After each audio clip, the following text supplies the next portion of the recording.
What's up guys, it's Aaronitmar. Now if you didn't know, in the last couple of days, a new leak surfaced that confirmed several different characters for Smash Ultimate. One, interestingly, was Agnes from Bravely Default, also the Chorus Kids, Isaac, Ken, Isabelle, Shadow, and Skull Kid. And this leak quickly was proven fake. A lot of people went into different detail, but then the leaker himself came forward and said that this was his first attempt at 3D art and just wanted to see how he did. And in my opinion, he did pretty decent. Obviously, you can tell that it's not fully Smash Ultimate, but it was a very, very good attempt. And it kind of sparked this sort of thought in me that a lot of leaks really suck. Now, I'm not saying this one sucks. There's some inconsistencies, like Agnes has the wrong direction accent mark. Isaac has a redesign, which a lot of people weren't a fan of. Ken looks a little iffy, but this one doesn't suck. This one is actually much better than a lot of the leaks that we have out there. Another leak I saw today had Dixie, Banjo, and Geno all in Smash, but for whatever reason, Banjo looks like he's literally out of like someone's fan video. Dixie looks bad, and Geno definitely doesn't look like I think he would in a 3D space in Smash. But on top of that, the pictures are really, really bad. We have random zoom-ins of characters on the screen rather than at least the full screen in the picture. And I don't personally mind cell phone footage. Just give me footage that is accurate of a cell phone in 2018. These pictures literally look like they're from a Nokia Potato from 1995. And phones in 1995 didn't even have cameras. They barely had a keyboard. You could barely play Snake on that thing. And now this is not me saying we should get rid of fake leaks. I think fake leaks are really fun, personally. It gives us a good thought exercise on who could be in Smash. It keeps us sort of sharp and paying attention to different design things and seeing how they're inconsistent with the official game. And on top of that, it gives artists a really, really good chance to strut their stuff. I mean, probably the best Smash 4 leak that we had was obviously the infamous Rayman leak. And that completely jump-started the Smashified YouTube channel. So I think that there's no downside to fake leaks. They're fun for most people, and the worst that can happen is that we're a little disappointed when they're not real, but most of them aren't convincing enough for us to even get our hopes up anymore. And speaking of the Rayman leak and Smashified, that I think is what all leakers should aspire to accomplish when they are creating their fake leak. So many of them are blurry, out of focus, or they just seem to have lost control of their arm right as they took the picture and then blurred the entire thing. And it's to the point where now we have memes like this Lanky Kong one where you could barely make out that this is Lanky Kong, and obviously this was meant to be making fun of all these fake leaks, but it's like these people suddenly spasm out while they're taking the picture and it's all blurry for no reason. So if we look at the Rayman leak, we can see that the camera, for the most part, is pretty steady. It starts out a little shaky, but for the most part, he zooms in to Rayman and Mewtwo, both on the character select screen, and lets it focus in and sits there for a few seconds before then moving to the player card, looking at Rayman on the character select player card, seeing his full art, and letting it be in focus there as well. Now, I'm not asking for 4K Ultra HD Blu-ray 3D virtual reality screenshots, but at least make it look like you're using a phone from 2018, or at least 2016 or something. So many of these leaks look like they were taken on a Polaroid and then scanned and then put on the internet. And then on the flip side to the cell phone footage, we have the legit direct feed screenshots or gameplay. Now, if you are going to go this route, you better be sure that everything you do is up to snuff.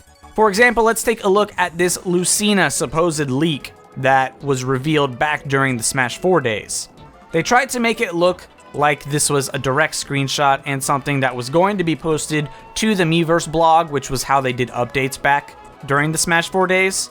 And so clearly we can see it's Mario versus Lucina on what's supposed to be a Wind Waker stage. But the Wind Waker stage literally looks like a screenshot from Wind Waker HD.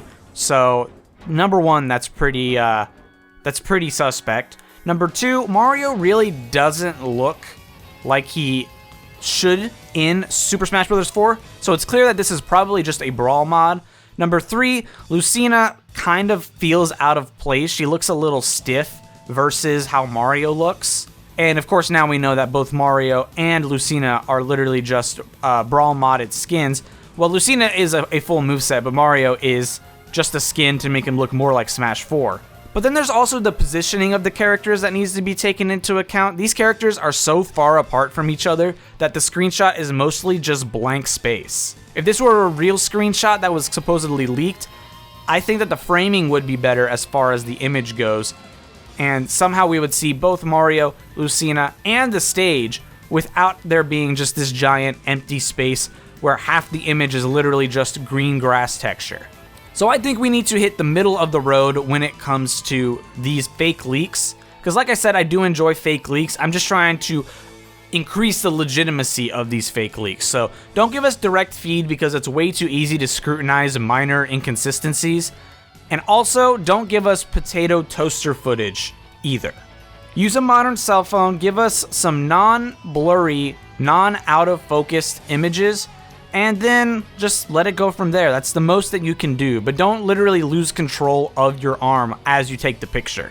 Now, the irony of me saying this is that exactly what I described, the perfect leak, so to speak, is exactly what happened during the Smash 4 ESRB 3DS leak, and everyone still doubted that leak. If you don't remember, this is what was shown. We got to see the full roster of Smash 4 from a leak on the 3DS, but a lot of people pretty much dismissed this as fake. This is where the whole Shulk is just a photoshopped Little Mac meme came from, and why we probably see that more often than we should now during the Smash Ultimate days, because if you take the two icons of Shulk and Little Mac and put them next to each other, they are in a similar pose. When we see the full art of them, now that we know, of course, that they are both in the game, we could tell that those are slightly different poses. But a lot of people use that as evidence to dismiss this leak when the game wasn't out yet and when this leak first surfaced. They said Shulk is just a Photoshop Little Mac, so this whole thing is fake. But of course now we know that this is a totally real leak and that this is actually what we ended up getting when we got the game. So regardless, you're going to be doubted. If the real thing is going to be doubted, then your fake leak is going to be doubted, but at least make there be as little doubt as possible.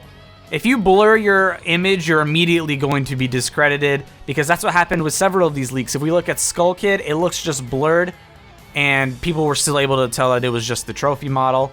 Or if we look at all of the forensic sleuthing that happened with this Jigglypuff and Ness leak, it's going to be clear that everyone is going to go into as much detail as possible to prove or disprove your leak.